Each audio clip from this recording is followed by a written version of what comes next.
ন্যায়পরায়ণ বাদশা হবা। আর যদি তুমি অন্যায় অবিচার করে ওয়াজ মাহফিলগুলোকে বন্ধ করে দাও, মাদ্রাসাগুলোর মধ্যে তালা লাগিয়ে দেওয়ার চেষ্টা করো, ইমামদেরকে হত্যা করে ফেলো, আলেমদেরকে কারাবন্দী করে ফেলো, আল্লাহ রাসূল কেমন যেন বলতে চান এই মানুষগুলো জালেম, এমন বাদশা জালেম, কিয়ামতের দিন এরা জাহান্নামে যাবে। ঠিক কিনা বলেন? এরা কই যাবে?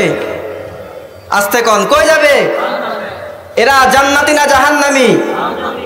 এই মানুষগুলো দুনিয়ার জমিনের মধ্যে যখন এদের যখন ক্ষমতা ছিল, এরা যখন রাজত্ব পেত, তখন এই মানুষগুলো দুনিয়ার জমিনের মধ্যে বলেন লা তাসমাউ লিহাদাল কুরআন ওয়ালগাউ ফীহি লাআল্লাকুম তাগলিবুন। ও মানুষ, দুনিয়ার মানুষ, তোমরা এই মুহাম্মাদের কোরআনের কথা শোনো না, ইসলামের কথা শোনো না, তোমরা মাদ্রাসাগুলোতে তোমাদের ছেলে সন্তানদেরকে ভর্তি করেও না, তোমরা কোরআনের মাহফিলগুলোতে যেও না। যখন এই মানুষেরা মাহফিলের মধ্যে যেত, সাহাবা ইকরাম মাহফিলের মধ্যে আসতো, তখন মক্কার কাফেররা ওই মাহফিলের মধ্যে ওয়ালগাউ ফীহি লাআল্লাকুম তাগলিবুন, আবু জাহেলরা মানুষদেরকে শিখিয়ে দিত তোমরা কোরআনের মাহফিলগুলোতে গিয়ে হট্টগোল সৃষ্টি করবা, যদি হট্টগোল সৃষ্টি করো তাহলে তোমরা সফল হতে পারবা। এই যারা এই স্বভাবের মানুষ, যারা চায় দুনিয়াতে নিজেরা বিজয় হবার জন্য, নিজেদের কর্তৃত্ব স্থাপন করার জন্য, দুনিয়ার জমিনে নিজেরা নিজেদের ক্ষমতাকে টিকিয়ে রাখার জন্য, দ্বীনি মাহফিলগুলোকে, দ্বীনি মাদ্রাসাগুলোকে তালাবন্দি করে দেওয়ার জন্য, দ্বীনি ওয়াজ মাহফিলগুলোকে বন্ধ করে দেওয়ার জন্য, মসজিদগুলোর মিম্বর থেকে যেন হক কথা বলতে না পারে, এই জন্য মসজিদের মিম্বরগুলোকে কোণঠাসা করে রাখার জন্য আল্লাহ রাব্বুল আলামিন বলে কিয়ামতের দিন ওই মানুষগুলো আফসোস করবে আর বলবে, আল্লাহ বলবে আফসোস করে কোনো লাভ নাই, তোমরা আমি আল্লাহ রাব্বুল আলামিনের জাহান্নামে যেতে হবে। দুনিয়ায় অনেক রংবাজি করেছো, অনেক কিছু করেছো, দুনিয়ার রংবাজি তোমাদের কোনো কাজে আসে না। আজকে তোমাদের সবাইকে আমি আল্লাহর জাহান্নামের মধ্যে চলে যেতে হবে। মানুষ মৃত্যুবরণ করার পরে মানুষ কই যাবে, কই থাকবে? মৃত্যুবরণ করাই কি শেষ? আবার মৃত্যুবরণ করার পরে কি কিয়ামত হবে কি হবে না? আবার জান্নাত পাবে কখন, জাহান্নাম পাবে কখন? এই বিষয়গুলো আমরা সব একসাথ করে ফেলি। মানুষ সর্বপ্রথম দুনিয়া থেকে যখন ইন্তেকাল করেন, তখন মানুষকে কবর দেওয়ার পরে শুধু কবর রাখা হয়। এই কবরের জিন্দিগিকে বলা হয় আলমে বরজখ। এই কবরের জিন্দিগিতে কবরে মানুষ শুধু থাকে। যদি জাহান্নামী হয় অথবা জান্নাতি হয়, জান্নাতি হলে জান্নাতের সাথে তার কবরের একটা সম্পর্ক আল্লাহ রাব্বুল আলামিন করে দেন। সে কবর থেকে তার রূহ জান্নাতের কিছু নাজ নিয়ামত সে ভোগ করে। আবার জাহান্নামী হলে কবরে থাকা অবস্থায় কবরের জিন্দিগিতে জাহান্নামের সাথে তার কবরের সাথে সম্পর্ক করে দেওয়া হয়। এই কবরে জাহান্নামের আযাব কিছু সে অনুভব করে। এই কবরের জিন্দিগির পরে আরেকটা জিন্দিগি সব মানুষের হবে, সেটা হলো ইয়াউমুল হাসর, একত্রিত করার দিন, যেদিন আর মানুষের রূহের সাথে সম্পর্ক থাকবে না, বরং পুরা মানুষকে আল্লাহ রাব্বুল আলামিন গঠন করে দিবেন। হযরত আদম আলাইহিস সালাম থেকে মুহাম্মদুর রাসূলুল্লাহ সাল্লাল্লাহু আলাইহি ওয়াসাল্লাম পর্যন্ত, মুহাম্মদুর রাসূলুল্লাহ সাল্লাল্লাহু আলাইহি ওয়াসাল্লাম থেকে কিয়ামতের দিন পর্যন্ত যত মানুষ মৃত্যুবরণ করেছে সব মানুষকে কবর থেকে উঠানো হবে। উঠানোর পরে তখন আবার মানুষের মধ্যে হিসাব নিকাশ শুরু হয়ে যাবে। হিসাব নিকাশ শুরু হয়ে যাওয়ার পরে চূড়ান্ত ফলাফল হয়তো জান্নাতি হবে অথবা জাহান্নামী হবে। জান্নাতি হলে জান্নাতে চলে যাবে, আর জাহান্নামী হলে জাহান্নামে চলে যাবে। আল্লাহ রাব্বুল আলামিন কোরআনুল কারীমে কিয়ামত দিবস, ইয়াউমুল হাসর, যেই দিন মানুষকে একত্রিত করা হবে, ওই দিনের কিছু অবস্থা, কিছু নমুনা বান্দার সামনে রব্বুল আলামিন উল্লেখ করে দিয়েছেন।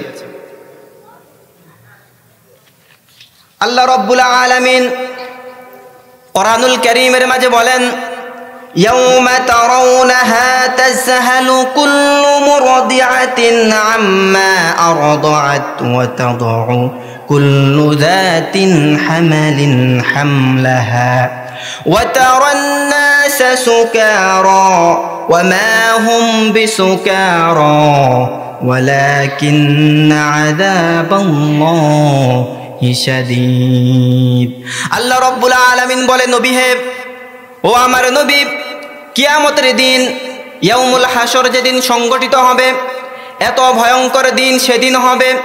ওই দিন আপনি মানুষগুলোকে যদি দেখতেন, তখন আপনি মনে করতেন ওই মানুষগুলোর এমন কঠিন অবস্থা হবে। ওয়াতাদউ কুল্লু নাসিন হামালিন হামলাহা, ওই কিয়ামতের এই কঠিন দিনে যেই মা গর্ভবতী, ওই কিয়ামতের কাঠিন্যতা দেখে, কিয়ামতের কঠিন অবস্থা দেখে, কিয়ামতের ভয়াবহতা দেখে কখন তার গর্ভের সন্তান দুনিয়ায় প্রসব করেছে সে বলতেও পারবে না। সে ভুলে যাবে, তার কষ্ট অনুভব হবে না। হে রাসূল, আপনি মনে করবেন মানুষগুলো পাগল হয়ে গেছে। মানুষ পাগল হয়ে এদিক সেদিক পঙ্গপালের ন্যায় ঘোরাফেরা করতেছে, আপনি মনে করবেন এরা পাগল। না, এরা পাগল হয়ে যায় নাই। ওয়ালাকিন্না আযাবাল্লাহি শাদীদ, সেই দিন আল্লাহর আযাবের ভয়াবহতা দেখে মানুষ পাগল পারা হয়ে যাবে, এদিক সেদিক ঘোরাফেরা করতে থাকবে। এই কিয়ামতের কঠিন দিন মানুষ এমন অবস্থা হবে, আল্লাহ রাব্বুল আলামিন বলেন, আল কারিআতু মাল কারিআতু ওয়া মা আদরাকা মাল কারিআহ ইয়াউমা ইয়াকুনুন নাসু কাল ফারাশিল মাবসুস وتكون الجبال كالعهن المنفوش আল্লাহ রাব্বুল আলামিন বলেন, কিয়ামতের দিন মানুষগুলো পঙ্গপাল যেভাবে এদিক সেদিক ঘোরাফেরা করে, পাগলের মতো মানুষগুলো এদিক সেদিক ঘোরাফেরা করতে থাকবে। মানুষগুলো এদিক সেদিক ঘোরাফেরা করবে, কিয়ামতের ভয়াবহতা দেখে মানুষগুলো পাগল হয়ে যাবে। আল্লাহ বলেন, এমন একটা কঠিন দিন, ওই দিনে কেউ কারো উপকারে আসবে না। আল্লাহ রাব্বুল আলামিন আরেক আয়াতে বলেন, وأخرجت الأرض أثقالها وقال الإنسان ما لها يومئذ تحدث أخبارها بأن ربك أوحى لها আল্লাহ রাব্বুল আলামিন বলেন, এই কিয়ামতের কঠিন দিন মানুষ দুনিয়াতে যে যে পাপ করেছে, দুনিয়াতে যে যে অন্যায় করেছে, এই জমিন সব কিছু বলে দিবে। আল্লাহ বলবে, আজকে এই কিয়ামতের কঠিন দিন দুনিয়াতে রাজত্বের বড়াই দেখিয়ে, ক্ষমতার বড়াই দেখিয়ে হয়তো কোনো মানুষের মুখকে বন্ধ করে রেখেছে। আল্লাহ বলে, কিয়ামতের দিন তোমার মুখকে আমি আল্লাহ বন্ধ করে দিব। এই জমিন বলে দিবে, আল্লাহ আমার উপরে অত্যাচার হয়েছে, আমার উপরে জুলুম হয়েছে, আমার উপরে অন্যায় হয়েছে। জমিন সব কিছু বলে দিবে। মুহাম্মাদুর রাসূলুল্লাহ সাল্লাল্লাহু আলাইহি ওয়াসাল্লাম বলেন, কিয়ামতের দিন এমন একটা অবস্থা হবে, এমন এক ভয়ঙ্কর অবস্থা হবে। মুহাম্মাদুর রাসূলুল্লাহ সাল্লাল্লাহু আলাইহি ওয়াসাল্লাম বলেন, কিছু মানুষ, আল্লাহ রাব্বুল আলামিনের নবী বলেন, কিছু মানুষ পাগলের মতো হয়ে যাবে। কারণ ওই দিন মানুষের মাথার 1 মাইল অথবা 2 মাইল, হাদিসের ভাষায় মাইলান আও মাইলানে, 1 মাইল অথবা 2 মাইল, 1 বিঘত অথবা 1 হাত, এই পরিমাণ অংশের উপরে মানুষের মাথার উপরে সূর্য থাকবে। মানুষের মাথার উপরে সূর্য থাকবে। এখনকার দেখেন না, সূর্যের যে অবস্থা, স্বাভাবিকভাবে সূর্যের তাপমাত্রা যখন মোটামুটি থাকে, এর চাইতে একটু যদি সূর্য তাপমাত্রা বেড়ে যায় আমরা পাগলের মতো হয়ে যাই, ঘরের মধ্যে থাকতে পারি না। বিল্ডিংয়ে সারাদিন যদিও থাকা যায়, রাতের বেলায় ঘুমানো যায় না। আল্লাহ রাব্বুল আলামিনের হাবিব বলেন, কিয়ামতে যেদিন হবে ওই দিন আপনার এই উম্মতের সবার মাথার 1 বিঘত অথবা 1 হাত উপরে সূর্য থাকবে। মানুষের মাথা সূর্যের প্রচণ্ড গরমে, প্রচণ্ড তাপে মানুষের মাথা ফেটে যাবে। মাথা থেকে মগজগুলো উতরিয়ে উতরিয়ে মাথার চারপাশ দিয়ে পড়তে থাকবে। এমন এক ভয়ঙ্কর অবস্থা হবে ওই কিয়ামতের দিন। কিছু মানুষ এই কিয়ামতের কাঠিন্যতার কারণে, অত্যন্ত গরমের কারণে, তাপমাত্রার অবস্থা ভয়ঙ্কর হওয়ার কারণে কিছু মানুষ তার টাকনু পর্যন্ত ঘামের মধ্যে ভাসবে। মুহাম্মাদুর রাসূলুল্লাহ সাল্লাল্লাহু আলাইহি ওয়াসাল্লাম বলেন, কিয়ামতের দিন কিছু মানুষ তার হাঁটু পর্যন্ত ঘামের মধ্যে থাকবে। আবার কিছু মানুষ কোমর পর্যন্ত ঘামের মধ্যে সাঁতার কাটবে। আবার কিছু মানুষ বুক পর্যন্ত, কিছু মানুষ গলা পর্যন্ত ঘামের মধ্যে সাঁতার কাটবে। মানুষ যে যে পরিমাণ অপরাধ করেছে সেই পরিমাণ শাস্তি পাবে। ওই মানুষগুলো কিয়ামতের দিন ভয়ঙ্কর অবস্থায় থাকবে। মানুষ একে অপরের কাছে সাহায্য চাইবে, কিয়ামতের দিন কেউ কাউকে সাহায্য করবে না। দুনিয়াতে মা বাবা সন্তানের জন্য অনেক আপন থাকে, হাজার মুসিবত, হাজার বিপদ, হাজার আপদ, একের পরে এক, কেউ না হয় অন্য না হয় আরেকজন, কেউ না কেউ কোনো মানুষকে দুনিয়ার জমিনের মধ্যে সাহায্য সহযোগিতা করে। কিয়ামতের দিন এত ভয়ঙ্কর একটা অবস্থা হবে, ওই দিন কেউ কাউকে সাহায্য করতে আসবে না। মানুষগুলো তার মা বাবার কাছে যাবে, ভাই বারাদারের কাছে যাবে, গিয়ে বলবে, ভাই দুনিয়ায় তো আমাদের জন্য অনেক কিছু করেছ, দুনিয়াতে তো আমাদের জন্য অনেক কষ্ট মেহনত করেছ, দুনিয়াতে বড় ভাই হিসেবে অনেক কষ্ট করেছ আমাদের জন্য, আজকে একটু আমাদেরকে সাহায্য করো। আল্লাহ রাব্বুল আলামিন বলেন, বান্দারা কিয়ামতের দিন যখন একে অপরের কাছে সাহায্য চাইতে যাবে, আপন ভাই ভাইয়ের কাছে যাওয়ার পরে ভাই বলবে, রব্বুল আলামিন কোরআনুল ভাষায় বলেন, ইয়াউমা ইয়াফিরুল মারউ মিন আখিহি ওয়া উম্মিহি ওয়া আবিহি ওয়া সাহিবাতিহি ওয়া বানি।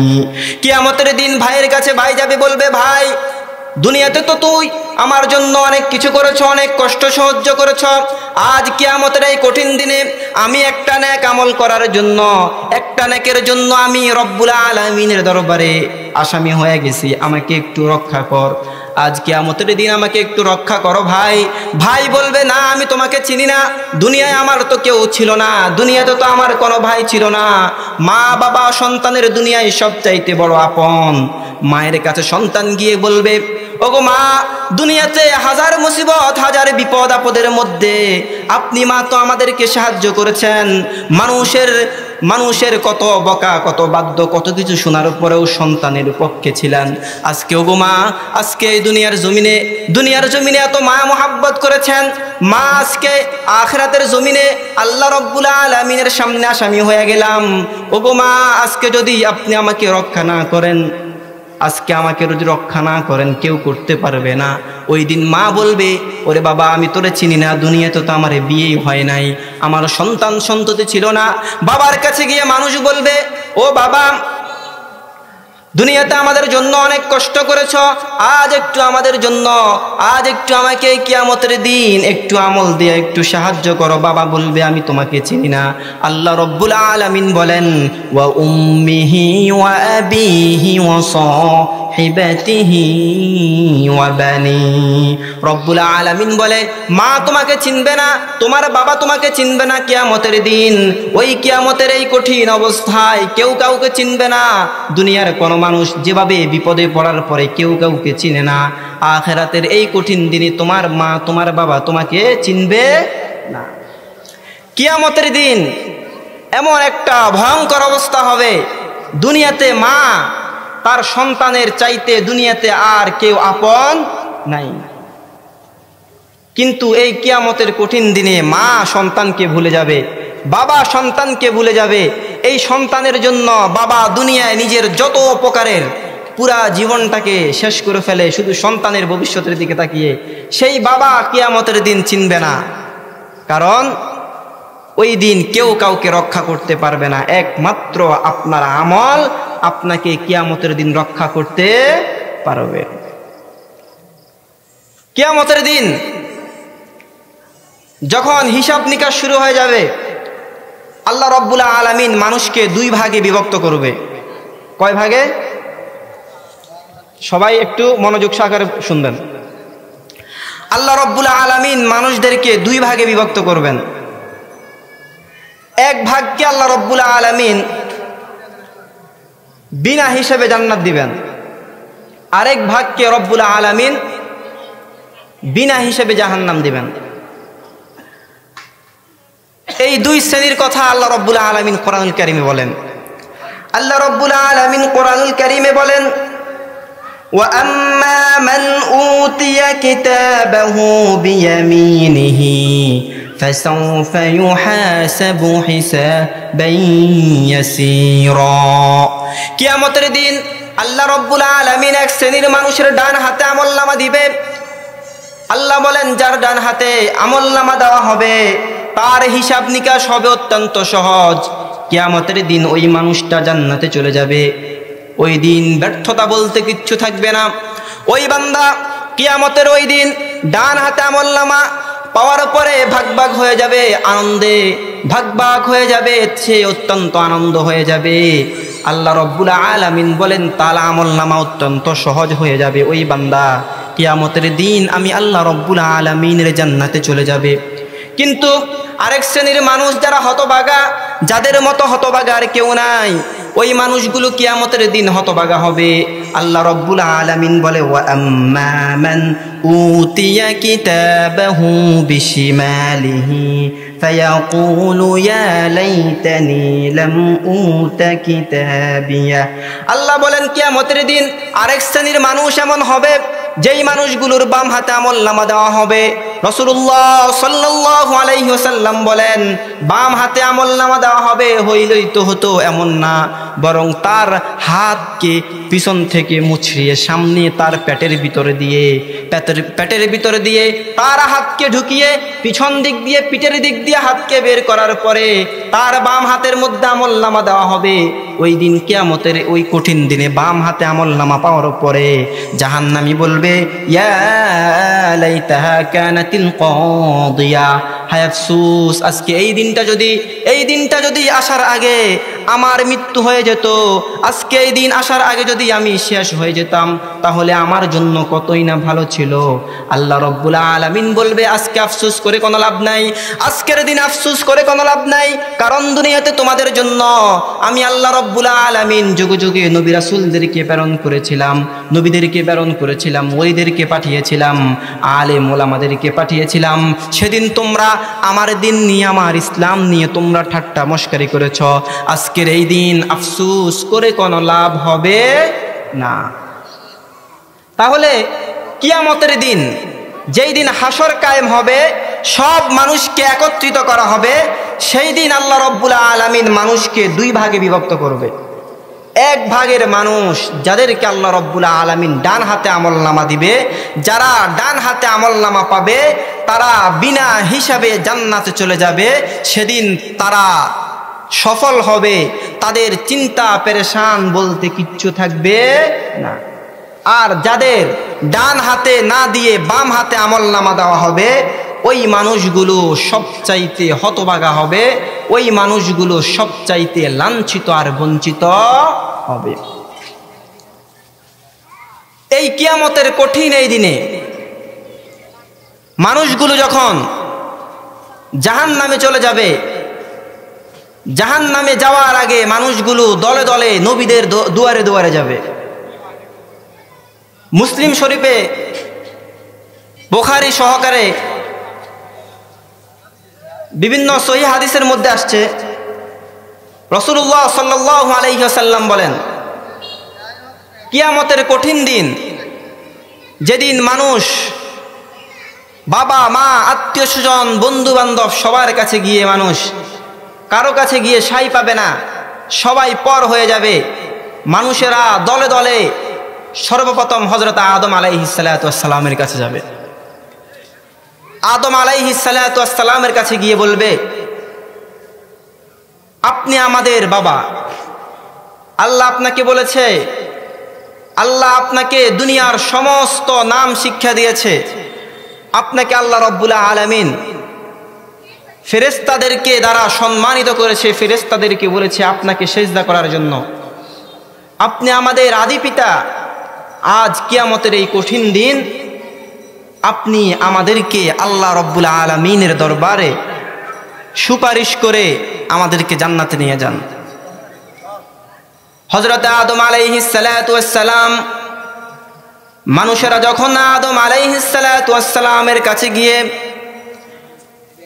রোনা জারি করবে, মানুষগুলো যখন সুপারিশ করার জন্য আদমকে জড়িয়ে ধরবে, তখন আদম আলাইহিস সালাতু ওয়াস সালাম বলবেন লাস্তু বিহা, আমি আদমের পক্ষে আজ কিয়ামতের এই কঠিন দিনে তোমাদেরকে সাহায্য করা সম্ভব না, কারণ আমি রব্বুল আলামিনের কাছে অপরাধী। কারণ আল্লাহ রব্বুল আলামিন বলেছেন ওয়ালা তাকরাবা হাদিহিশ শাজারাতা ফাতাকুনা মিনাজ জালিমিন। আল্লাহ রব্বুল আলামিন আমাকে বলেছিল যখন আমি আদম আর আমার হাওয়াকে আল্লাহ জান্নাতের মধ্যে বানিয়েছিলেন, তখন রব্বুল আলামিন বলেছে, ও আদম ও হাওয়া, তোমরা এই গাছের কাছেও যেও না, এই নিষিদ্ধ গাছের কাছে যেও না। আমরা আল্লাহ রব্বুল আলামিনের আদেশ লঙ্ঘন করে গাছের কাছে গিয়েছিলাম, ওই গাছ থেকে ফল খেয়েছিলাম। আমরা অপরাধী হওয়ার কারণে আল্লাহ দুনিয়ায় আমাদেরকে প্রেরণ করে দিয়েছেন। এই কঠিন অবস্থায় আল্লাহ রব্বুল আলামিনের কাছে যদি আমি তোমাদের জন্য সুপারিশ করতে যাই, তাহলে তো আল্লাহ রব্বুল আলামিন যদি আমাকে প্রশ্ন করে তুমি নিজেই তো অপরাধী, সেই দিন আমি আল্লাহর কাছে কি জবাব দিব? সুতরাং তোমরা আমার কাছে এসো না, আমার থেকে তোমরা চলে যাও হযরত নূহ আলাইহিস সালাতু ওয়াস সালামের কাছে।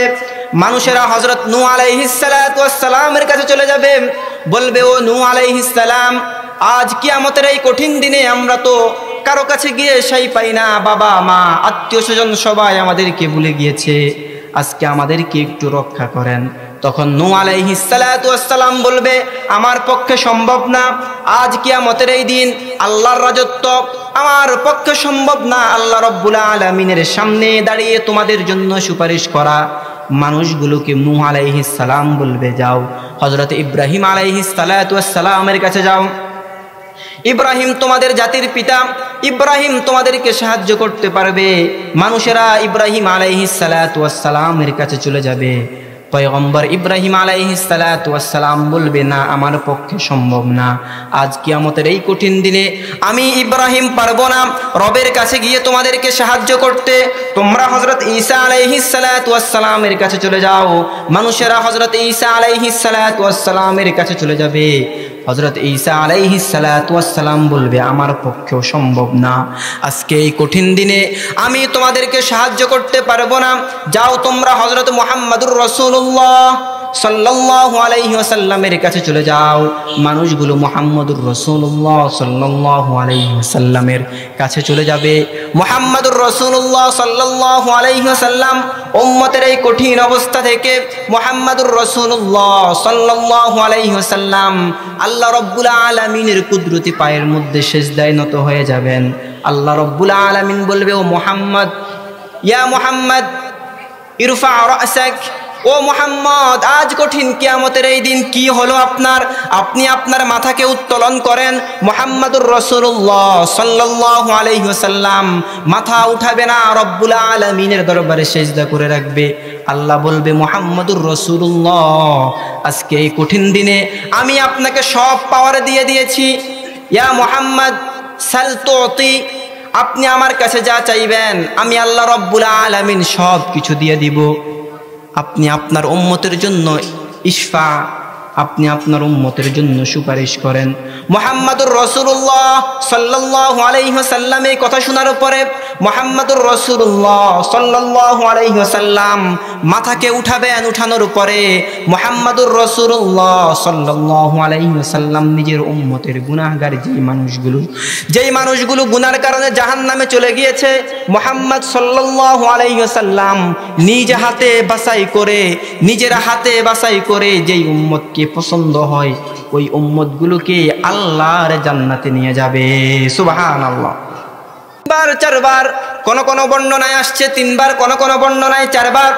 রাসূলুল্লাহ সাল্লাল্লাহু আলাইহি ওয়াসাল্লাম চারবার আল্লাহর দরবারে মাথা নত করবে। চারবার রব্বুল আলামিন বলবে, ইরফা রাসাক সাল তুতি, আপনি আপনার রবের কাছে চান, আপনি যেই সুপারিশ করবেন আমি আল্লাহ এই কিয়ামতের দিন আপনার ওই সুপারিশকে গ্রহণ করব। কিয়ামতের দিন, ওই কিয়ামতের দিন কেউ আপনার কাজে আসবে না, আপনার বাবা কাজে আসবে না, আপনার মা কাজে আসবে না, আপনার আত্মীয় স্বজন কাজে আসবে না। আজকে যাদেরকে দেখেন না আপনার পিছনে সারাদিন ঘুরে ফিরে আপনার প্রশংসা করতে করতে মুখের ফেনা ছুটিয়ে ফেলে, ওই মানুষগুলো কিয়ামতের দিন কাজে আসবে না। আজকে যাদের কথা শুনে সমাজের মধ্যে অন্যায়, অবিচার, জুলুম, নির্যাতন সব কিছু করেন, ফোন দেওয়ার আগে বড় ভাইয়ের সাথে দৌড়ান। দুনিয়াতেই বড় ভাই আপনাকে রাইখা পলায় যাইব, আর আখিরাতে কি আপনাকে সাহায্য করবে? কি কন করবে?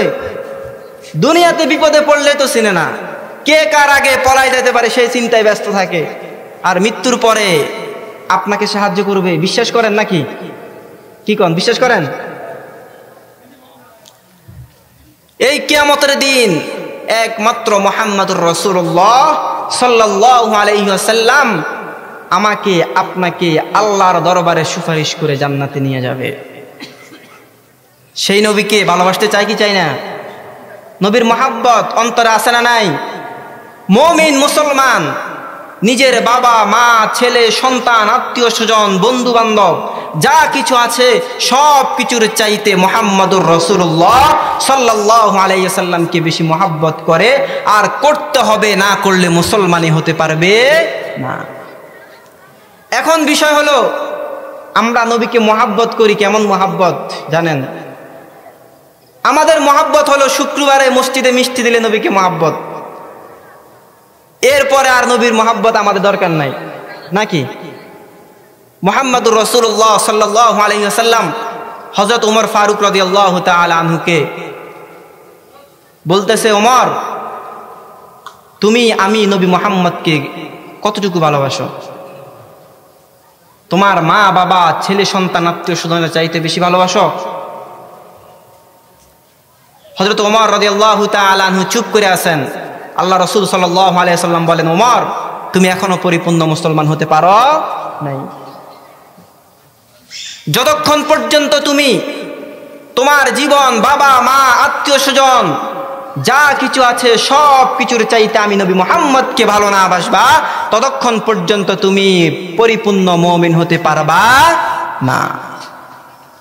আল্লাহ রাব্বুল আলামিন বলেন, কিয়ামতের দিন যখন কেউ কাউকে চিনবে না,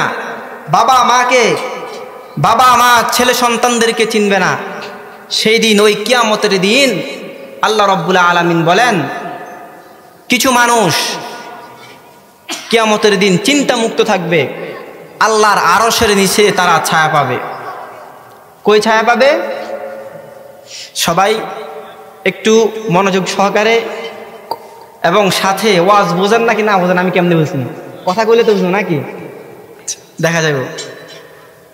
রাসূলুল্লাহ সাল্লাল্লাহু আলাইহি ওয়াসাল্লাম বলেছেন, কিয়ামতের দিন যখন মানুষ কেউ কাউকে চিনবে না, কঠিন অবস্থা হবে, মাথার উপর সূর্য থাকবে, কেউ কাউকে সাহায্য করার থাকবে না, ওই কিয়ামতের দিন কিছু মানুষ আল্লাহ রাব্বুল আলামিনের আরশের নিচে ছায়া পাবে। কই ছায়া পাবে?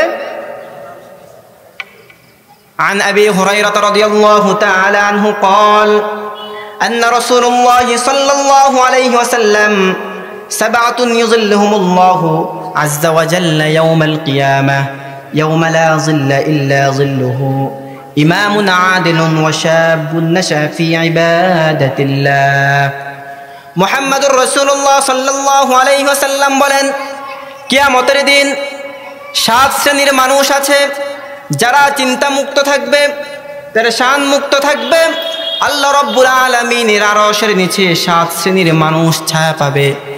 1 নম্বর আল্লাহ রাব্বুল আলামিনের হাবিব মুহাম্মদুর রাসূলুল্লাহ সাল্লাল্লাহু আলাইহি ওয়াসাল্লাম বলেন, ইমামুন আদিল, এমন ইমাম, এমন নেতা, এমন অভিভাবক যে হয় ইনসাফকার, যে হয় ন্যায়পরায়ণ, যে জুলুমবাজ হয় না, যে হয় ন্যায়পরায়ণ। কি হয়? ন্যায়পরায়ণ, ইনসাফকার, মানুষের উপর জুলুম করে না। ইমামুন আদিল, এমন ইমাম, এমন অভিভাবক যে মানুষের উপর ইনসাফ করে। এখন আপনি আপনার ঘরের মধ্যে 5 জন সদস্য আছে, আপনি বাবা, আপনি ঘরের অভিভাবক, আরবিতে বললে আপনি ঘরের ইমাম।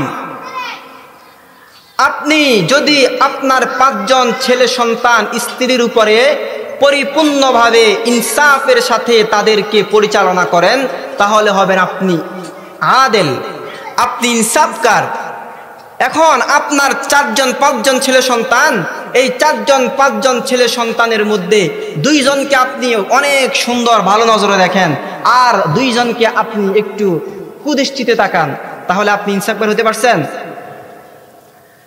আপনি আপনার ছেলে সন্তান 4 জন 5 জন, 3 জনকে আপনি ভালো পজিশনে বাড়িঘর সব করে দিচ্ছেন, বাকি 2টারে আপনি তাদেরকে এত ভালো কিছু করে দেন নাই, তাদের উপর জুলুম করছেন।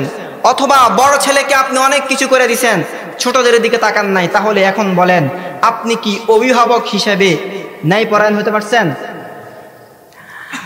আপনি এলাকার মেম্বার, এলাকার আপনাকে মানুষ ভোট দিয়ে নির্বাচিত করেছে, আপনি এলাকার দায়িত্ব পেয়েছেন। এই দায়িত্ব পাওয়ার পরে আপনি যে পক্ষে আপনাকে ঘুষ দেয়, বেশি টাকা দেয়, রাতের অন্ধকারে গিয়ে টাকার বন্দা দিয়ে আসে, সে অপরাধী হলেও আপনি তার পক্ষে কথা বলেন। আর বিচার পাওয়ার যোগ্য যেই লোকটা, সে টাকা না দেওয়ার কারণে, চা সিগারেট না খাওয়ানোর কারণে ওই লোকটা বিচার পায় না। এখন বলেন আপনি মেম্বার হয়ে কি ইনসাফ ন্যায়পরায়ণ মেম্বার হতে পারছেন? আপনি যদি যে অন্যায় করেছে অন্যায়ের বিচার করতেন, আর যে অপরাধ করেছে অন্যায়ের বিচার করতেন, আর যে বিচার পাওয়ার যোগ্য তার সঠিক বিচার সম্পাদন করতেন, তাহলে আপনি হতেন ইমামুন আদেল, আপনি হতেন ন্যায়পরায়ণ অভিভাবক। এখন আপনি করেছেন উল্টা। আপনি করেছেন যে আপনাকে ঘুষ দিল তার পক্ষে বিচার দিলেন, বিচারটা তার পক্ষে রায় দিলেন। আর যে আপনার ঘুষ দিল না, আপনার মনের মতো পান সিগারেট খাওয়ালো না, আপনি তার বিপক্ষে রায় দিয়েছেন। এখন বলেন আপনি ন্যায়পরায়ণ নাকি জালেম? আস্তে কোন কি জালেমকে জালেম কইতে কি অন্তর ভয় লাগে নাকি? আপনি, এটা তো গেল গ্রামের কথা, একজন ইউনিয়নের দায়িত্ব পেয়েছে, ইউনিয়নের চেয়ারম্যান হয়েছে। এই লোকটা যদি মানুষের সাথে ইনসাফ প্রতিষ্ঠা করে, মানুষের উপরে ন্যায়ের সাথে ন্যায়ভাবে ন্যায়সঙ্গতভাবে যে বিচার পাওয়ার যোগ্য তার উপরে সঠিক বিচার করে, যে বিচার পাওয়ার অযোগ্য তার উপরে সঠিক বিচার করে, সে যদি সঠিকভাবে তার নিয়ম কানুন মেনে ইনসাফের সাথে বিচার ব্যবস্থা পরিচালনা করে, আল্লাহ রাব্বুল আলামিনের হাবিব বলেন সে হলো আদেল, সে হলো ন্যায়পরায়ণ। এখন যদি সে মানুষের সরকারি মালগুলো খেয়ে ফেলে, মানুষকে সরকার দিয়েছে রিলিফের মাল, সে সব তার ঘরের খাটের নিচে ঢুকিয়ে ফেলে, তাহলে এখন বলেন সে কি ন্যায়পরায়ণ চেয়ারম্যান হতে পারছে কি পারে নাই? সে ন্যায়পরায়ণ হইতে পারছে নাকি জালেম হইতে পারছে? সে কি ইনসাফকার নাকি জুলুমবাজ? ঠিক তেমনি ভাবে কেউ যদি এমপি পেয়েছে, এমপির ক্ষমতা পেয়েছে, পুরা থানা 2-3 থানার এমপি হয়েছে, এখন ক্ষমতা পাওয়ার পরে যারা তার বিরুদ্ধাচরণ করে তারা অপরাধী না হলেও অপরাধ দিয়ে এদেরকে কারাগারে নিয়ে বন্দি করে রাখে।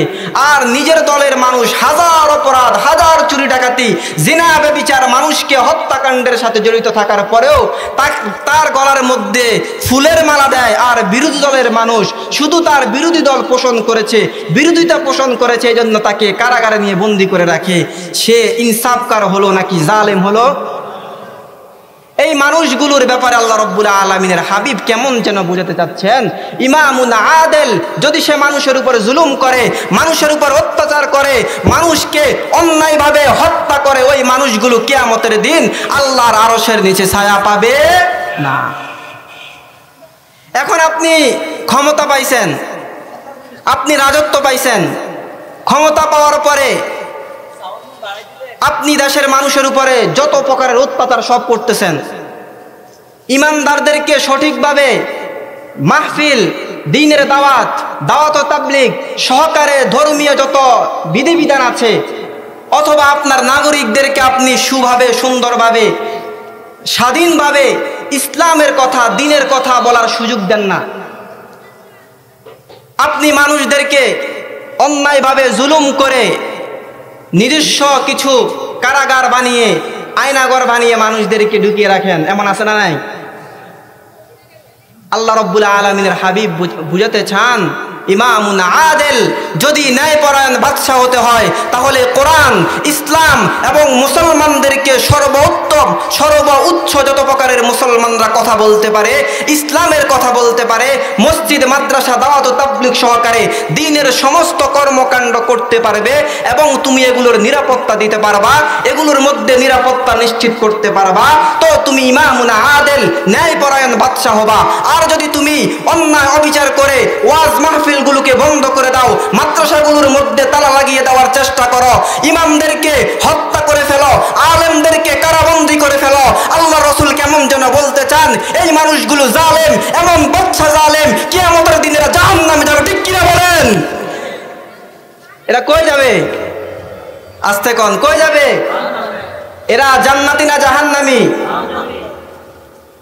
কেমন আদেল হতে হবে? দুইটা দৃষ্টান্ত দিই। মুহাম্মদুর রাসূলুল্লাহ সাল্লাল্লাহু আলাইহি ওয়াসাল্লাম, সাহাবা ইকরাম মুহাম্মদুর রাসূলুল্লাহ সাল্লাল্লাহু আলাইহি ওয়াসাল্লামের কাছে হযরতে ওসামা রাদিয়াল্লাহু তাআলা আনহুকে প্রেরণ করছেন। হুজুর আকরাম সাল্লাল্লাহু আলাইহি ওয়াসাল্লাম হযরত ওসামা রাদিয়াল্লাহু তাআলা আনহুকে অত্যন্ত মহব্বত করতেন। এদিক দিয়ে মক্কায়, মদিনায় রাসূল সাল্লাল্লাহু আলাইহি ওয়াসাল্লামের গোত্র কুরাইশ গোত্র, কুরাইশ বংশ রাসূল সাল্লাল্লাহু আলাইহি ওয়াসাল্লামকে আল্লাহ প্রেরণ করেছেন। সবাই জানেন তো নাকি? এই গোত্রের একজন মহিলা নাম হলো ফাতেমায়ে মাখজুমিয়া। এই ফাতেমায়ে মাখজুমিয়া চুরি করছে। চুরি করার পরে ইসলামের বিধান কি? মানুষের চুরি করার পরে কি করবে? হাত কাটার বিধান আছে না নাই? রাসূলুল্লাহ সাল্লাল্লাহু আলাইহি ওয়াসাল্লামের বংশের নারী, বংশের মেয়ে চুরি করছে, হাত কেটে দিব, বিধান হইছে। সাহাবা একরাম চিন্তা করলো, হাইরে, এটা তো কুরাইশ বংশের নারী, এখন যদি তার হাত কাটা হয়, পুরা মক্কা মদিনায় ইহুদিরা, খ্রিস্টানরা, কাফেররা বলতে লাগবে মুহাম্মদের বংশের মেয়ের হাত কাটছে, মুহাম্মদের বংশের মেয়ের হাত কাটা হয়েছে, চুরি করছে, এটা তো কলঙ্ক। এখন হযরত ওসামা রাদিয়াল্লাহু তাআলা আনহুকে প্রেরণ করছে, যাও ওসামা, তুমি রাসূলকে গিয়ে বলো। কি বলবা? যে হুজুর, এই মেয়ে তো আপনার বংশের, তার হাতটা কাটা, একটু হুকুমটা লাঘব করেন, একটু শিথিলতা প্রদর্শন করেন। আচ্ছা বলেন তো, রাসূলুল্লাহ সাল্লাল্লাহু আলাইহি ওয়াসাল্লামকে এই প্রস্তাব দেওয়ার পর রাসূল কি বলবেন? প্রস্তাব গ্রহণ করবেন কি করবেন না? কি মনে করেন? আমাদের দেশের মেম্বার, চেয়ারম্যান আর এমপি মন্ত্রীর মতো নাকি? রাসূলুল্লাহ সাল্লাল্লাহু আলাইহি ওয়াসাল্লাম হযরত ওসামা রাদিয়াল্লাহু তাআলা আনহু এর বক্তব্য শোনার পরে রাসূল খেপে গেলেন। রাসূলুল্লাহ সাল্লাল্লাহু আলাইহি ওয়াসাল্লাম বলেন, ও সাহাবা ইকরাম, ওসামা ছোট মানুষ, তার মাথার মধ্যে এমন বুদ্ধি আসবে না, আমি বুঝা গেছি তোমরা ওসামাকে প্রেরণ করেছ। ইহুদিরা ধ্বংস হয়েছে এই কারণে, কারণ হলো তাদের মধ্যে যারা ধনী মানুষ, যারা বড়লোক সম্ভ্রান্ত পরিবারের মানুষ, সম্ভ্রান্ত পরিবারের মানুষেরা অন্যায় করার পরে ইহুদিরা তাদের মন গড়া মতো ব্যাখ্যা দিত। ধনী মানুষ যদি অপরাধ করত, ধনী মানুষ যদি অন্যায় বিচার করত, তখন তারা ধনী মানুষকে মাফ করার জন্য তারা তাওরাতের মতো আসমানি কিতাবের মধ্যে তারা লিপিবদ্ধ করত। তাওরাতের যেই বিধান ধনীর বিরুদ্ধে যায় ওই বিধান কেটে দিত। আর গরিব যারা, তাদের বিরুদ্ধে যদি কোনো প্রকারের অপরাধ পাওয়া যেত, তখন ইহুদিরা ওই গরিবদের বিপক্ষে রায় দিয়ে দিত। এই কারণে আল্লাহ রাব্বুল আলামিন ইহুদিদেরকে, খ্রিস্টানদেরকে দুনিয়ার মধ্যে লাঞ্ছিত করেছে। ও মুসলমান শোনো, ও সাহাবা ইকরাম তোমরা শোনো, আল্লাহর নামের শপথ খেয়ে বলি, ওয়াইমুল্লাহ ওয়া ইন সারাকাত ফাতিমাতু বিনত মুহাম্মদ সাল্লাল্লাহু আলাইহি ওয়াসাল্লাম, আজকে যদি ফাতেমায়ে মাখজুমিয়া না হয়ে আমি নবী মুহাম্মদ সাল্লাল্লাহু আলাইহি ওয়াসাল্লামের মেয়ে ফাতেমা যদি আজকে চুরি করত, চুরি করার পরে অপরাধী সাব্যস্ত হতো, তাহলে আমি নবী মুহাম্মদ সাল্লাল্লাহু আলাইহি ওয়াসাল্লাম বলতাম, আমার মেয়ে ফাতেমারও তোমরা হাত কেটে দাও। সুবহানাল্লাহ। কি বুঝলেন? মুহাম্মদ সাল্লাল্লাহু আলাইহি ওয়াসাল্লাম দুনিয়াবাসীকে এটাই বুঝাতে যাচ্ছেন, ইমামুন আদিল, ন্যায়পরায়ণ বাদশা যদি তোমাকে হতে হয়, আমি নবী মুহাম্মদ সাল্লাল্লাহু আলাইহি ওয়াসাল্লামের পদাঙ্ক অনুসরণ করবা। এমন করলে হবে না সে মুসলমান ছিল, সে কুরাইশ বংশের ছিল, এজন্য তার হাত কাটা যাবে না। আর যদি সে কুরাইশ বংশের না হয়ে অন্য বংশের হয়, সে চুরি করেছে, চুরি সাব্যস্ত হওয়ার পরে তার হাত কাটা হবে।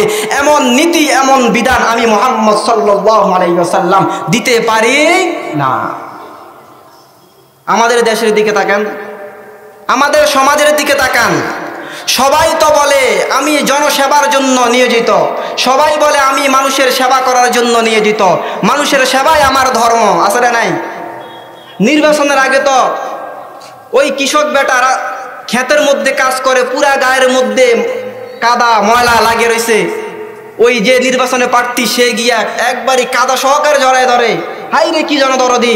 যেই দিন নির্বাচিত হয়ে গেছে ওই দিন থেকে শুরু করে তোমার বিচার আমি করব না যতক্ষণ পর্যন্ত নিচের চেয়ার দিয়ে আমাকে ঘুষ না দাও, ঠিক কিনা? কি এমন হয় না? সমাজের বাস্তব নমুনা এটা না? আবার তারা দাবি করে আমরা ন্যায়পরায়ণ, ইমামুন আদেল। আল্লাহ রাসূল বলেন তুমি ইমামুল আদেল হতে পারো নাই, তুমি ইমামুন জালেম, তুমি স্বৈরাচারী, তুমি জালেম, তুমি যতদিন দুনিয়ায় থাকবা ততদিনে অভিশাপ, তুমি মরে গেলেই দুনিয়াবাসী তোমার আযাব থেকে রক্ষা পাবে। রাসূলুল্লাহ সাল্লাল্লাহু আলাইহি ওয়াসাল্লাম এটাই বুঝাতে চেয়েছেন যে আমার বংশের হয়েছে এই জন্য হাত কাটা হবে না, এমন হুকুম আমি রাসূল সাল্লাল্লাহু আলাইহি ওয়াসাল্লাম দিতে পারি না। অথচ আমাদের দিকে তাকান, আমাদের দেশের দিকে তাকান, যারা ক্ষমতাসীন, ক্ষমতার মসনদ দখল করে, ক্ষমতাসীন দলের নেতা যদি অত্যাচার 7 খুন পর্যন্ত করে ফেলে তার যত প্রকারের শাস্তি সব মাফ, আর বিরোধী দল যে থাকবে ওই সময় তার নেতাকর্মী অথবা কোনো মানুষ যদি ছাগল চুরি করে, ছাগল চুরি নিজের পেটের দায়ে তাকেও ফাঁসির রায় দিয়ে ফাঁসিতে লটকানো হয়। কি বলেন, ঠিক না ভাই? ঠিক। আল্লাহ রাসূল সাল্লাল্লাহু আলাইহি ওয়াসাল্লাম বলে ইমামুন আদেল, তুমি যদি ন্যায়পরায়ণ বাদশা হতে পারো, তুমি যদি সত্যিকারের ন্যায়পরায়ণ হতে পারো, কিয়ামতের দিন আল্লাহর আরশের নিচে তুমি ছায়া পাবা, না হয় তুমি আরশের নিচে ছায়া পাবা না। ইমামুন আদেলের আরেক ব্যাখ্যা সাহাবা ইকরাম রাদিয়াল্লাহু তাআলা আনহুমের আদর্শের দিকে তাকাইলে দেখা যায় হযরত ওমর ফারুক রাদিয়াল্লাহু তাআলা আনহু যখন নির্বাচিত হয়েছেন, নির্বাচিত হওয়ার পরে খলিফাতুল মুসলিমিন ওমর ফারুক রাদিয়াল্লাহু তাআলা আনহু রাতের বেলায় ঘুম নাই। ওমর ফারুক রাদিয়াল্লাহু তাআলা আনহু মানুষের দুয়ারে দুয়ারে গিয়ে দেখে আসে কোন মানুষটা দুঃখে আছে, কোন মানুষ রাতের বেলায় না খেয়ে ঘুমিয়ে আছে, কোন মা খানার কারণে খানা না পেয়ে চিল্লাইতেছে, ক্ষুধার তাড়নায় কোন শিশু না খেয়ে কাতরাচ্ছে। ওমর ফারুক চিন্তা করে আজকে আমি ক্ষমতার মসনদে বসার পরে, আমি ক্ষমতা পাওয়ার পরে যদি আমার এলাকার মধ্যে আমার শাসন যতটুকু পর্যন্ত আমার কর্তৃত্ব আছে এই এলাকার মধ্যে যদি মানুষ না খেয়ে মারা যায়, আমি কাল কিয়ামতের দিন আল্লাহর দরবারে কি জবাব দিব? আল্লাহ যদি আমাকে প্রশ্ন করে ওমর তোমাকে আমি ক্ষমতাসীন বানিয়েছি, তোমাকে আমি রাজত্ব দিয়েছি, তোমাকে আমি দুনিয়ার বাদশা বানিয়েছি, তোমার ক্ষমতায় থাকা অবস্থায় আমার এই বান্দি, এই শিশু, এই নিষ্পাপ মেয়ে, এই নিষ্পাপ ছেলে, এই নিষ্পাপ মা বোনরা না খেয়ে মারা গিয়েছে, তুমি কি দায়িত্ব পালন করেছ? আমি ওমর সেদিন আল্লাহর দরবারে কি জবাব দিব? এজন্য ওমর ফারুক রাদিয়াল্লাহু তাআলা আনহু রাতে হেঁটে হেঁটে মানুষের দুয়ারে দুয়ারে, রাতের বেলায় মানুষের দুয়ারে দুয়ারে গিয়ে মানুষের খোঁজ খবর নিয়ে আসতেন। আর আমাদের অবস্থা, আমাদের ইনসাফকারদের অবস্থা, যারা আমাদের ন্যায়পরায়ণ দাবি করে তাদের অবস্থা, তারা তো চিন্তা থাকে কোন দিন ক্ষমতা পাবো আর মাদ্রাসা মসজিদগুলো বন্ধ করে দিব, মানুষের রিলিফের মালগুলো খেয়ে ফেলবো, অন্যায়ভাবে মানুষকে হত্যা করব, সেই চিন্তায় ব্যস্ত থাকে। অথচ আল্লাহ রাব্বুল আলামিন বলেন এই কিয়ামতের দিন যদি আদেল বাদশা না হতে পারো, ইনসাফকার না হতে পারো, ন্যায়পরায়ণ না হতে পারো, তাহলে কিয়ামতের দিন জান্নাতে যাওয়ার কোনো রাস্তা নাই। তাহলে আজকে আমরা কি শিখলাম? আজকে আমরা শিখলাম কিয়ামতের যে কঠিন অবস্থা হবে, ওই কঠিন অবস্থার মধ্যে আল্লাহ রাব্বুল আলামিন 2 শ্রেণীর মানুষকে 2 ভাগে বিভক্ত করবে। এক ভাগের মানুষকে আল্লাহ জান্নাত দিবে, আরেক ভাগের মানুষকে আল্লাহ জাহান্নাম দিবে।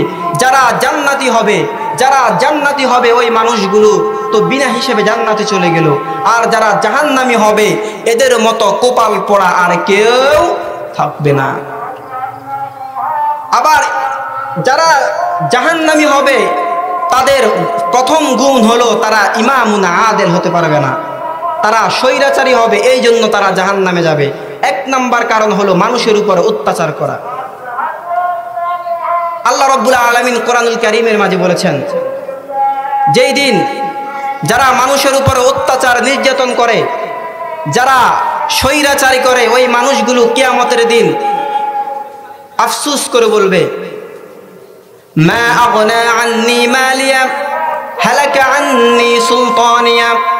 এই মানুষগুলো আফসোস করে বলবে, আজ কিয়ামতের দিন আমার রাজত্ব ছিল, দুনিয়াতে তো আমার ক্ষমতা ছিল, দুনিয়াতে তো আমার অনেক রাজত্ব ছিল, আমি ক্ষমতার বলে কত কিছু করেছিলাম। আল্লাহ বলেন সেই কিয়ামতের দিন আফসোস করবে, মা আগনা আন্নি মালিয়া, দুনিয়ায় আমার যা মাল সম্পদ ছিল, আমার টাকা পয়সা ছিল, আমার ধন দৌলত ছিল, এই ধন দৌলত গুলো আজকে তো কাজে আসলো না। হালাকা আন্নি সুলতানিয়া, আমার যে রাজত্ব ছিল এই রাজত্ব তো আজকে শেষ হয়ে গেল। কিয়ামতের দিন আফসোস করবে। আল্লাহ রাব্বুল আলামিন বলবে, আফসোস করে লাভ নাই, মা আগনা আন্নি মালিয়া হালাকা আন্নি সুলতানিয়া খুযুহু ফাগুল্লু সুম্মার জাহিমা সাল্লু। আল্লাহ বলবে আজকে আফসোস করে লাভ নাই, আজকে কিয়ামতের দিন আফসোস করে লাভ নাই, কারণ দুনিয়াতে আলেমদেরকে পাঠিয়েছিলাম, দুনিয়ার জমিনে তোর জন্য পথ প্রদর্শকদেরকে পাঠিয়েছিলাম, দুনিয়ার জমিনে তোমার জন্য ন্যায় ইনসাফকার হওয়ার জন্য আমি কোরআন প্রেরণ করেছিলাম। কোরআন অনুযায়ী তুমি জীবন যাপন করো নাই, বরং এর উল্টা কাজ করেছ। যখন কোরআনের কথা মানুষ বলেছিল, কোরআনের কথা ইসলামের কথা বলেছিল, তখন তুমি ইসলাম আর কোরআনকে দমন করার জন্য, ইসলামকে দমন করার জন্য, মাদ্রাসাগুলোকে দমন করার জন্য যত প্রকারের চেষ্টা চালাও সব কিছু করেছ। আল্লাহ রাব্বুল আলামিন কোরআনুল কারীমের মাঝে বলেন, এই মানুষগুলো দুনিয়ার জমিনের মধ্যে যখন এদের যখন ক্ষমতা ছিল, এরা যখন রাজত্ব পেত, তখন এই মানুষগুলো দুনিয়ার জমিনের মধ্যে বলেন, লা তাসমাউ লিহাদাল কুরআন ওয়ালগাউ ফীহি লাআল্লাকুম তাগলিবুন। ও মানুষ, দুনিয়ার মানুষ, তোমরা এই মুহাম্মাদের কোরআনের কথা শোনো না, ইসলামের কথা শোনো না, তোমরা মাদ্রাসাগুলোতে তোমাদের ছেলে সন্তানদেরকে ভর্তি করেও না, তোমরা কোরআনের মাহফিলগুলোতে যেও না।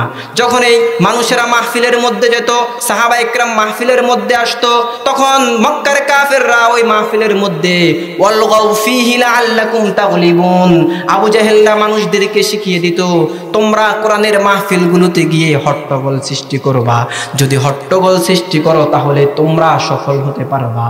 এই যারা এই স্বভাবের মানুষ, যারা চায় দুনিয়াতে নিজেরা বিজয় হবার জন্য, নিজেদের কর্তৃত্ব স্থাপন করার জন্য, দুনিয়ার জমিনে নিজেরা নিজেদের ক্ষমতাকে টিকিয়ে রাখার জন্য, দ্বীনি মাহফিলগুলোকে, দ্বীনি মাদ্রাসাগুলোকে তালাবন্দি করে দেওয়ার জন্য, দ্বীনি ওয়াজ মাহফিলগুলোকে বন্ধ করে দেওয়ার জন্য, মসজিদগুলোর মিম্বর থেকে যেন হক কথা বলতে না পারে, এই জন্য মসজিদের মিম্বরগুলোকে কোণঠাসা করে রাখার জন্য আল্লাহ রাব্বুল আলামিন বলে, কিয়ামতের দিন ওই মানুষগুলো আফসোস করবে আর বলবে, আল্লাহ বলবে আফসোস করে কোনো লাভ নাই, তোমরা আমি আল্লাহ রাব্বুল আলামিনের জাহান্নামে যেতে হবে।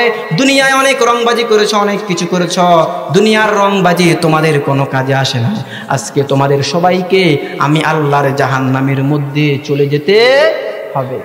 এই জন্য দুনিয়াতে যত মানুষ ইসলামের বিরোধিতা করেছে, হকের বিরোধিতা করেছে, তত মানুষ আল্লাহ রাব্বুল আলামিন তাদেরকে বাজেভাবে, নির্মমভাবে তাদেরকে পতন করেছে, নির্মম পরিহাস হয়েছে তাদের। যারা মাদ্রাসা বন্ধ করে দেওয়ার চেষ্টা করত, যারা মাহফিল বন্ধ করে দেওয়ার চেষ্টা করত, আল্লাহ রাব্বুল আলামিন নবীর যুগে সেই জাহেলদেরকে, সেই আবু জাহেলদেরকে যেভাবে দমন করেছেন, যুগের পরে যুগে পরেও আল্লাহ রাব্বুল আলামিন যুগের কালের বিবর্তনে রব্বুল আলামিন সেই জাহেলদের উত্তরসূরিদেরকেও আল্লাহ রব্বুল আলামিন সেভাবে দমন করে দেন। আল্লাহর দিনকে কিয়ামত পর্যন্ত যতদিন আসমান আর জমিন থাকবে, ততদিন আল্লাহর দিনকে, কোরআনকে, ইসলামকে দুনিয়ার জমিনে টিকিয়ে রাখবেন। ঠিক কিনা ভাই? আর যারা ইসলামকে, কোরআনকে ফু দিয়ে মিটিয়ে দেওয়ার চেষ্টা করবে, আল্লাহ রাব্বুল আলামিন বলে, আবু জাহেল চেষ্টা করেছে, ফেরাউন চেষ্টা করেছে, উতবা সাইবা চেষ্টা করেছে, যুগের পর যুগের ফেরাউনরা চেষ্টা করবে, ফেরাউনের উত্তরসূরিরা চেষ্টা করবে। আমি আল্লাহ ফেরাউনকে যেভাবে ধ্বংস করেছি, যুগের পরের যুগ যারা তত ফেরাউন আসবে, সব ফেরাউনকে আমি আল্লাহ ধ্বংস করব। আমার দিনকে, মুহাম্মদের দিনকে, কোরআনকে আমি কিয়ামত পর্যন্ত অটল রাখবো এবং বুক ফুলিয়ে ইসলাম দুনিয়ার জমিনে বেঁচে থাকবে। কথা কোন ঠিক না ভাই? ঠিক। আল্লাহ রাব্বুল আলামিন যে কথা বলেছি আমাকে এবং আপনাদের সবাইকে সেই কথার উপর আমল করার তৌফিক দান করুন। সবাই বলেন আমিন। ওয়া আখির দাওয়ানা আলহামদুলিল্লাহি রাব্বিল আলামিন।